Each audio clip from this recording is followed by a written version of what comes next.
મારું નામ વિનોદ છે. મારી પત્નીનું નામ અંકિતા છે. તે ખૂબ સુંદર છે. અમારા લગ્નને 2 વર્ષ થયા છે. અમે બંનેએ પ્રેમ લગ્ન કર્યા હતા.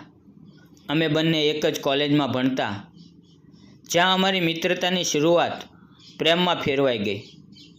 અમારી જિંદગી ખૂબ જ આનંદથી ચાલતી હતી. થોડા સમય પહેલાં જ મારી પત્ની અંકિતાએ એક સુંદર બાળકને જન્મ આપ્યો. અમારા ઘરમાં ખુશીઓનો માહોલ હતો. અંકિતાના ઘરના બધા બાળકને જોવા મારા ઘરે આવ્યા હતા. બધાના ચહેરા પર ખુશી હતી. બાળકો, ભાઈ ભાભી, ભાણિયા ભાણીઓ બધાએ ઘરમાં રોમાન્ટિક શોર કરી નાખ્યો હતો. એક દિવસ બધા રોકાયા, પછી બધા જતા રહ્યા. પણ નાની સાસુએ કહ્યું, હું થોડા દિવસ તમારા ઘરે રહી જઈશ. બાળકની માટે થોડી મદદ થશે.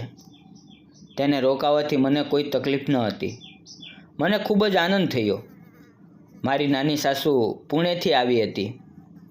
તે દેખાવમાં પણ તંદુરસ્ત અને સરસ હતા. એમના પતિનું વર્ષો પહેલાં અવસાન થયું હતું. હવે એ પોતાનું નાનું એવું એક બ્યુટી પાર્લર ચલાવતી. જ્યારે હું એમને લેવા બસ સ્ટેન્ડ ઉપર ગયો, ત્યારે એમને જોઈને હું થોડો થમરી ગયો. ઢીલા ચશ્મા, સરસ રીતે પહેરેલી કોટન સાડી, ગમ્મતથી ભરેલો ચહેરો. શું શાંત વ્યક્તિત્વ હતું એમનું. તમે વિનોદ જમાઈ છો ને? મને તો લાગે છે મારા દીકરા કરતાં વધારે સંભાવ રાખશો તમે, એમણે હસીને કહ્યું. હું પણ હસી પડ્યો. કોઈ રીતે એમની સાથે વાત કરવામાં બહુ સહજતા હતી. થોડા દિવસ તે મારા ઘરે રોકાયા અને પછી મારે તેમને ઘરે મૂકવા પુણે જવું પડ્યું. રાત્રે બસમાં જવાનું થયું, પરંતુ બંને માટે એક જ સ્લીપર સીટ મળી. નાની સાસુ થોડા માટે સંકોચિત લાગી. પછી એમણે કહ્યું, જમાઈ બાબુ, આપણે તો હવે પરિવારના લોકો છીએ. હંમેશા બધું જ પારદર્શક રહેવું જોઈએ. મારા માટે એ એક નવી અનુભવ હતો. રાત્રે બસમાં યાત્રા કરતી વખતે નાની સાસુએ મને એમના જીવનની કેટલી વાતો કરી. કેવી રીતે એમણે પોતાના દુઃખ છુપાવીને બાળકો ઉછેર્યા. કેવી રીતે એક સ્ત્રી હસતી હસતી દુઃખની પાંખ ભરી શકે. મને લાગ્યું કે મારા પોતાના ઘરની મા પણ કદાચ આવું જ કંઈક અનુભવતી હશે. પણ મેં કદી એમના તરફથી સાંભળવાનો પ્રયત્ન નથી કર્યો. એ રાત્રે નાની સાસુને હું માત્ર સાસુ તરીકે નહીં, પણ એક માતૃરૂપ, એક મિત્ર તરીકે જોઈ રહ્યો હતો. પુણે પહોંચ્યા પછી એમના ઘરે જવાનું થયું. નાની સાસુએ ચા બનાવી. પછી મેં એમને એમના પાર્લર માટે નવા બિઝનેસ આઈડિયા આપ્યા.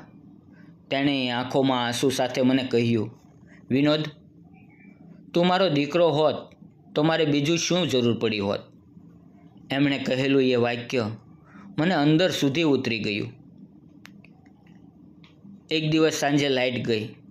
ઘરમાં દીવો પ્રગટાવ્યો. અમે 2 જણ ઓરડામાં બેઠા હતા.